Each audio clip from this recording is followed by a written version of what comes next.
Dear student. तो चलिए आज हम लोग एक बहुत ही इम्पोर्टेंट टॉपिक्स स्टार्ट करने जा रहे हैं। स्टार्ट करने से पहले मैं आपको कुछ बताना चाह रहा हूँ। ये जो लेक्चर सीरीज स्टार्ट होने जा रहा है, इसमें ऑर्गेनिक्स हो, फिजिकल्स हो और इनऑर्गेनिक केमिस्ट्री हो, सारे लेक्चर्स फ्री ऑफ कॉस्ट आपको फ्री ऑफ कॉस्ट प्रोवाइड किया जाएगा मेरे यूट्यूब चैनल पे, जिसमें सारे लेक्चर्स को आप एज इट इज फ्री देख सकते हैं, कोई चार्जेबल नहीं रहेगा।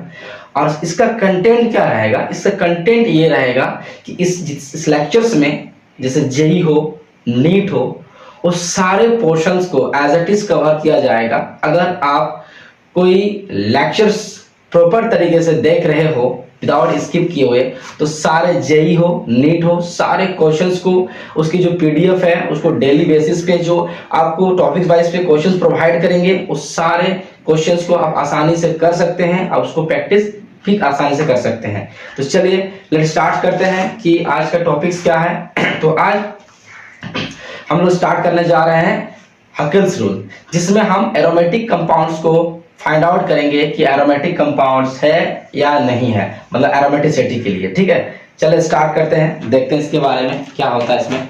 चलिए आज का लेक्चर्स को कंटिन्यू करते हैं, समझते हैं होता क्या है। सबसे फर्स्ट ऑफ ऑल आज जानेंगे हम लोग का जो टॉपिक्स है, वो टॉपिक्स का नाम क्या है?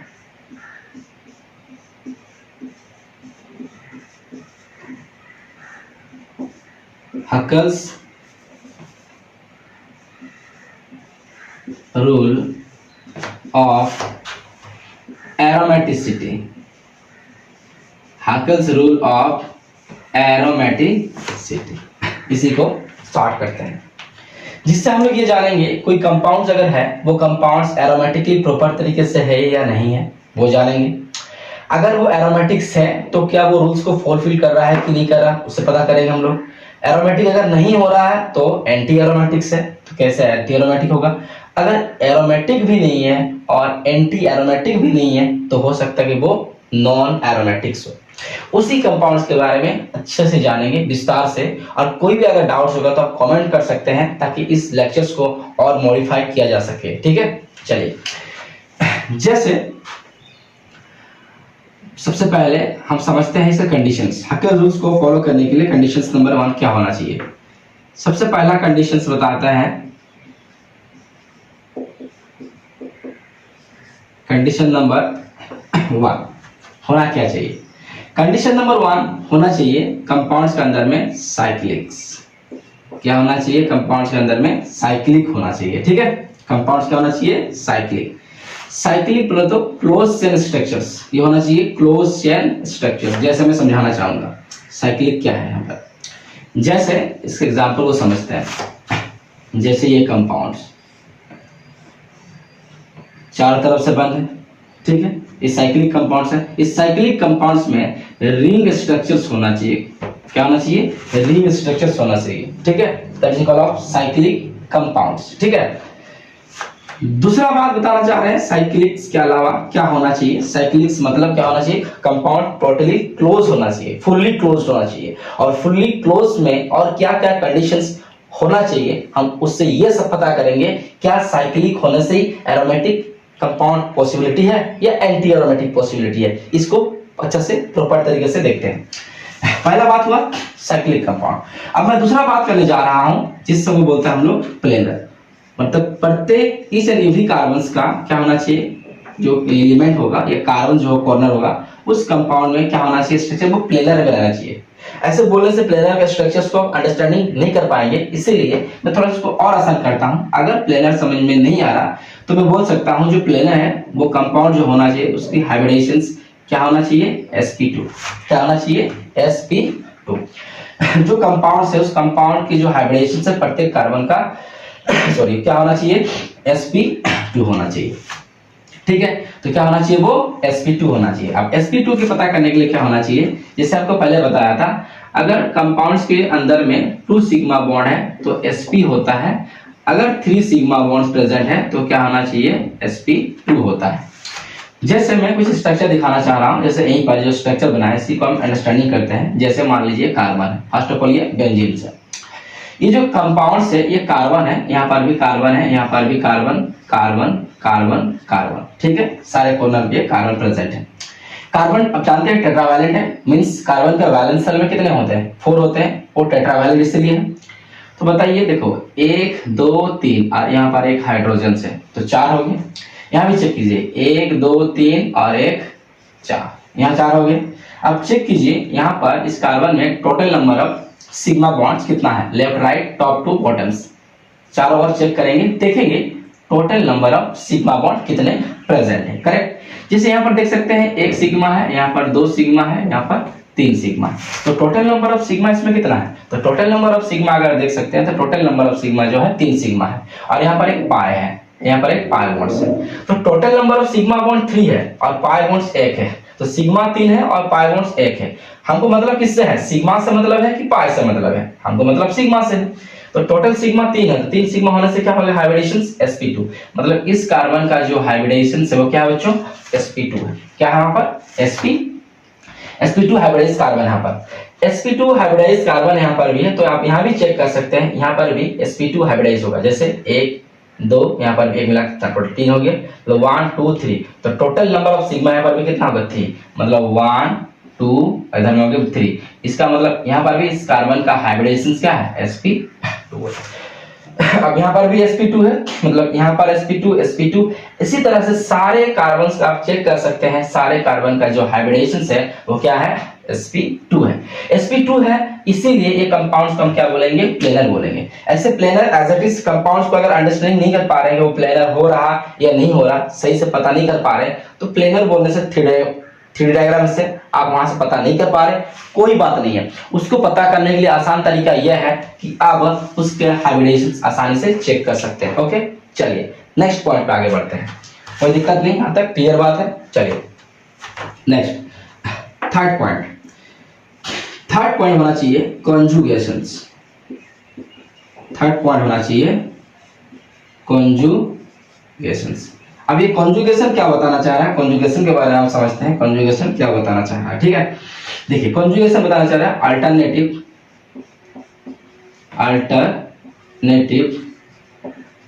होना चाहिए पाई बॉन्ड्स, अल्टरनेटिव होना चाहिए पाई बॉन्ड। जैसे आप देख सकते हैं अल्टरनेटिव पाई बॉन्ड, जैसे यहाँ पर पाई है, यहाँ सिग्मा है, तो पाई बॉन्ड है नहीं, pi sigma pi sigma pi sigma, alternating pi bond, that is called of alternating pi bond, this is the call of conjugations. इसी सिस्टम को हम लोग बोलते हैं कॉन्जुगेटिव सिस्टम। क्या बोलते हैं, कॉन्जुगेटिव सिस्टम।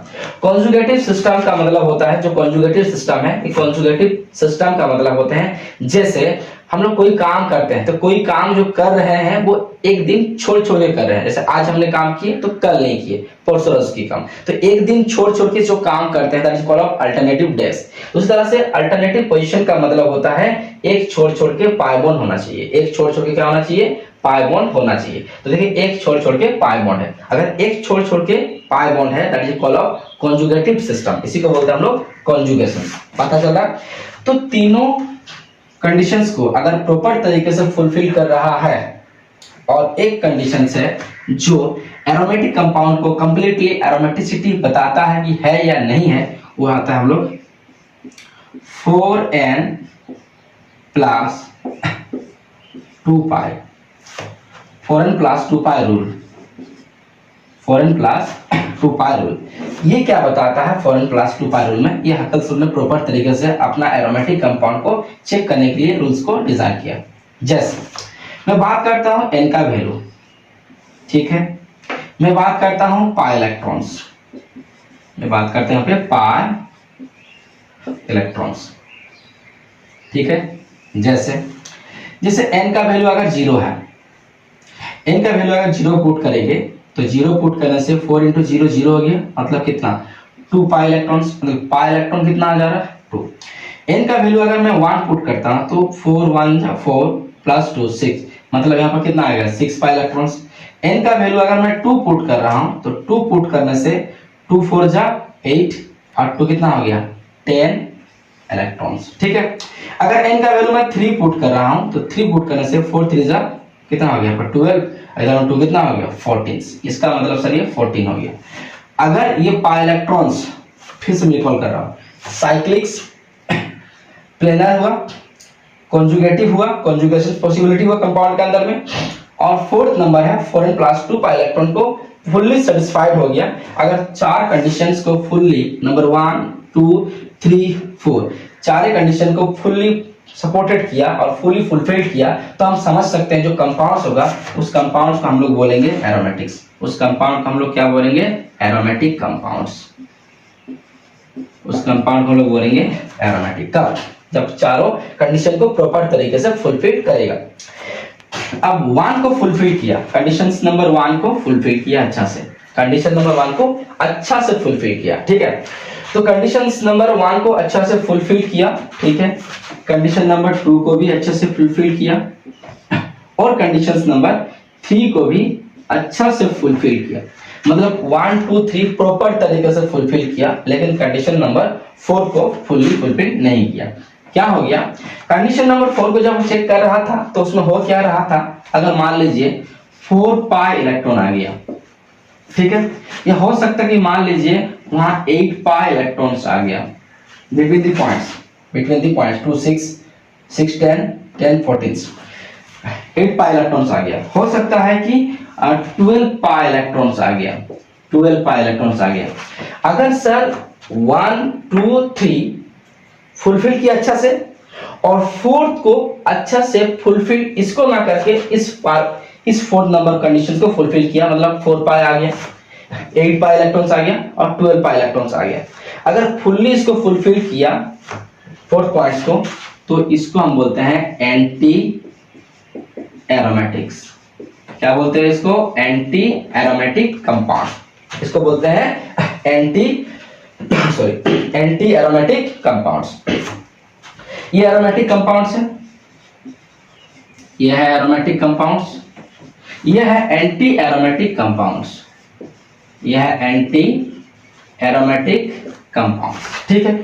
अब सवाल यहां पर इस चीज का बच्चों मन में ये भी आ रहा होगा कि सर अगर मान लीजिए इस 1 2 या 3 में 1 2 एंड 3 एंड थर्ड कंडीशंस में से कोई भी एक कंडीशंस अगर फेल कर गया, मतलब कंडीशन नंबर 1 हो, कंडीशन नंबर 2 हो, कंडीशन नंबर 3 हो, तीनों में से कोई एक भी रूल अगर फेल कर गया, एक भी रूल अगर फेल कर गया, तो कंपाउंड जो हो गया वो हो जाएगा नॉन एरोमेटिक कंपाउंड्स। एक भी अगर फेल कर गया तो कंपाउंड हो जाएगा नॉन एरोमेटिक कंपाउंड्स। अब सवाल है सर यहाँ पर हमको समझना है, और समझना ये जरूरी है सर, अब हम लोग जैसे रूल्स, आप प्रॉपर तरीके से रूल्स को लिख लीजिए, ठीक है। और लिखने के बाद जो कंडीशन बताए थे हमने, साइक्लिक मतलब कंडीशंस जो बताए थे, साइक्लिक का, प्लेनर का, कॉन्जुगेटिव का और 4n+2 पाई इलेक्ट्रॉन्स का, इसका भी क्वेश्चन देखेंगे, फुलफिल करेगा तो एरोमेटिक कंपाउंड्स कब पॉसिबल होगा, इसको भी देखेंगे कब एंटी एरोमेटिक कंपाउंड्स होगा, और कब हम लोग देखेंगे नॉन एरोमेटिक कंपाउंड्स होगा। मतलब जब जो स्ट्रक्चर्स हैं वो 4n+2 पाई या तीनों में से कोई एक चीज कंडीशंस को अगर फुलफिल नहीं भी कर पा रहा है तो वो हो जाएगा नॉन एरोमेटिक कंपाउंड्स। तो चलिए लेट्स स्टार्ट करते हैं, पहले आप नोट डाउन कर लीजिए, जैसे स्टार्ट करते हैं कौन कौन से कंपाउंड्स है जो एरोमेटिक है। चलिए अरेस्ट कर देते हैं, चलिए देखते हैं ये कब कब पॉसिबल होगा। जैसे सबसे पहले मैं समझता हूं जो कंपाउंड्स है वो कंपाउंड्स के अंदर में स्ट्रक्चर्स में कुछ लॉजिक्स है जिससे हम पता करेंगे वो कंपाउंड्स एरोमेटिक्स है कि नॉन एरोमेटिक्स है। तो बच्चों आपको कोई भी दिक्कत आएगा, कोई भी डाउट आएगा क्वेश्चंस में, अगर क्वेश्चंस में करते करते कोई लॉजिकली क्लियर नहीं हो रहा तो आप कमेंट्स कर सकते हैं, लेक्चर में कहीं पर डिफेक्ट देखते हैं, अगर कुछ आपको प्रॉपर तरीके से अपडेट चला चाहते हैं जरूर बताइए, ठीक है। और दूसरा बात, यहाँ प्रॉपर तरीके से जो लेक्चर्स है, बोर्ड्स तो है, देखिए बोर्ड्स के बारे में तो बताए गए, बोर्ड्स के साथ साथ इसमें कोई भी बोर्ड्स हो प्रॉपर तरीके से। दूसरा बात यह है कि जो भी जैसे कॉम्पिटिटिव फेस करना चाहते हैं, जेई का बात करते हैं, नीट का बात करते हैं, सारे लेक्चर के साथ सारे इंपॉर्टेंट क्वेश्चंस को भी कवर करेंगे, कोई भी डाउट्स आपको आने नहीं देंगे, ठीक है। चलिए बस थोड़ा कोशिश कीजिएगा, अगर मेरा वीडियो अच्छा लग रहा है तो कोशिश कीजिएगा अपने फ्रेंड्स अड़ोस पड़ोस में शेयर करने का कोशिश करेंगे, जिससे आपके अड़ोस पड़ोस को भी समझने में थोड़ा सा हेल्प हो सके। तो आप थोड़ा कोशिश कीजिएगा वीडियो को शेयर करने के लिए, ताकि सबको लेक्चर्स फ्री ऑफ कॉस्ट में प्रोवाइड हो सके। ठीक है, चलिए अब बात करते हैं कुछ कंपाउंड्स के बारे में। अब कंपाउंड्स के बारे में हम क्या बात करना चाह रहे हैं, कंपाउंड्स के बारे में बात करना चाह रहे हैं। जैसे मान लीजिए पहला मैं क्वेश्चन लेता हूं, जैसे ये बेंजीन। अभी जस्ट अपने रूल्स देखा,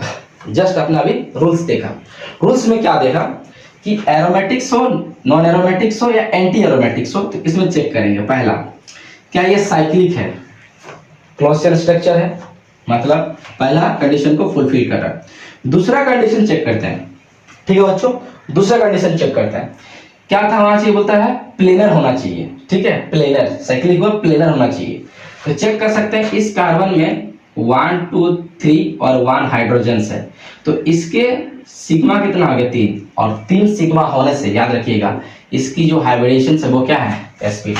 इसका मतलब प्रॉपर तरीके से पता चल रहा है कि इस कार्बन का अगर हाइब्रिडेशन sp2 है, मतलब इस कार्बन का हाइब्रिडेशन भी sp2 ही होगा। यहाँ पर भी sp2 sp2 sp2 sp2। इसका मतलब ये कंपाउंड टोटली फुल्ली प्लेनर है, और प्लेनर अगर है तो सेकंड कंडीशन को अच्छे से फुलफिल कर रहा है। ओके, नेक्स्ट, मतलब पहला कंडीशन फुलफिल किया, सेकंड कंडीशन भी अच्छा से प्रॉपर तरीके से फुलफिल किया। अब मैं आता हूं थर्ड कंडीशंस में। अब थर्ड कंडीशंस क्या था, होना चाहिए कॉन्जुगेटिव सिस्टम्स, मतलब अल्टरनेटिव पाई बॉन्ड्स। क्या होना चाहिए बच्चों, अल्टरनेटिव पाई बॉन्ड्स होना चाहिए। अब अल्टरनेटिव पाई बॉन्ड्स के लिए आप देख सकते हैं, यहाँ पाई है, सिग्मा, यहाँ पर तो पाई नहीं है, पाई sigma pi sigma pi sigma, फिर पाई। तो देख सकते हैं पाई के अल्टरनेट पोजीशन पे सिग्मा है, मतलब पाई सिग्मा का सिस्टम चला हुआ है, तो अल्टरनेटिव पाई बॉन्ड पॉसिबल है। There is a compound of conjugative system, मतलब ये प्रॉपर तरीके से कॉन्जुगेटिव है। और कॉन्जुगेटिव मतलब हम आपको इतना अच्छा से समझा दिए कि कंफ्यूजन नहीं है कि कॉन्जुगेटिव का मतलब होता है जो अल्टरनेट पाई बॉन्ड से वो पाई बॉन्ड्स प्रॉपर तरीके से अच्छा होना चाहिए। ठीक है, चलिए, जैसे ये भी फुलफिल किया। अब मैं चेक करता हूँ फोर्थ कंडीशंस। फोर्थ कंडीशन में क्या चेक कर रहे हैं, जैसे फोर्थ कंडीशन में क्या था हम लोग का, 4n + 2 पाई इलेक्ट्रॉन। अब चेक करो, यहाँ पर जो है एक पाई बॉन्ड से, एक पाई बॉन्ड में 2 इलेक्ट्रॉन है, एक पाई बॉन्ड में 2 इलेक्ट्रॉन, इस पाई बॉन्ड में भी 2 इलेक्ट्रॉन, तो 2 पाई और 2 पाई, कितने पाई इलेक्ट्रॉन्स हो गया, 6 पाई इलेक्ट्रॉन। अब 6 पाई इलेक्ट्रॉन्स अगर प्रॉपर तरीके से फुलफिल कर रहा है, तो जस्ट अभी हम लोग कुछ देर पहले हम लोग देखे थे, जो 6 पाई इलेक्ट्रॉन्स होते हैं वो हमारे एटॉमिसिटी को फुलफिल कर रहा है। इसका मतलब ये कंपाउंड जो है, ये कंपाउंड फुल्ली क्या है, एरोमेटिक कंपाउंड्स है। क्या है ये, एरोमेटिक कंपाउंड्स है।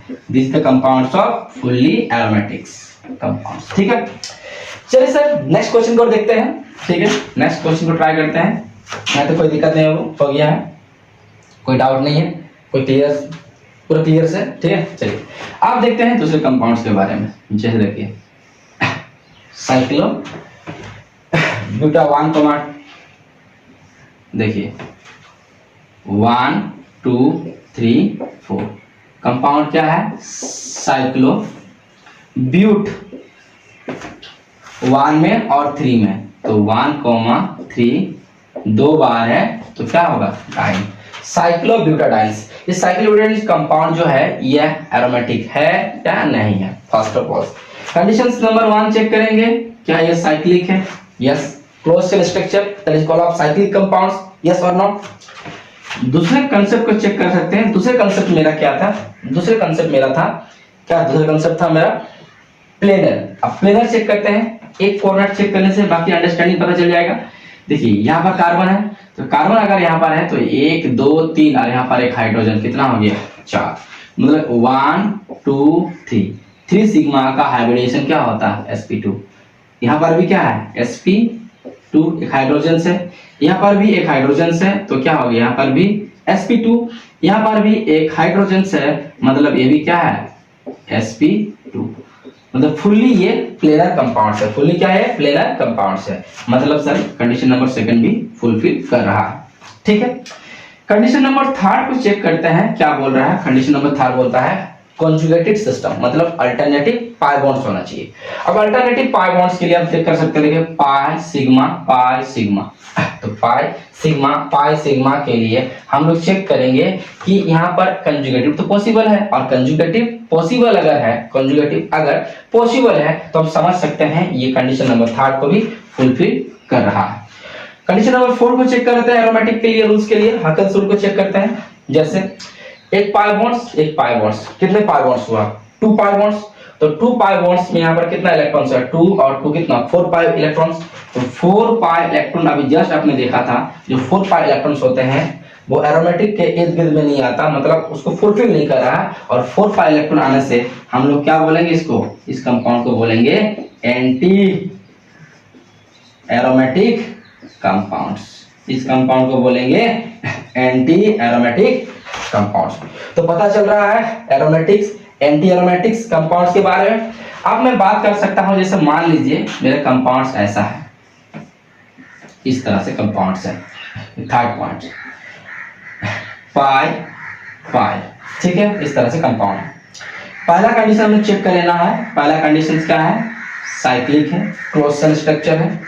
दूसरे कंपाउंड हम चेक करेंगे ये प्लेनर है कि नहीं है, चेक करेंगे। तो यहाँ पर कार्बन है। देखिए 1 2 3, यहाँ पर एक हाइड्रोजन है, यहाँ sp2 है, ठीक है।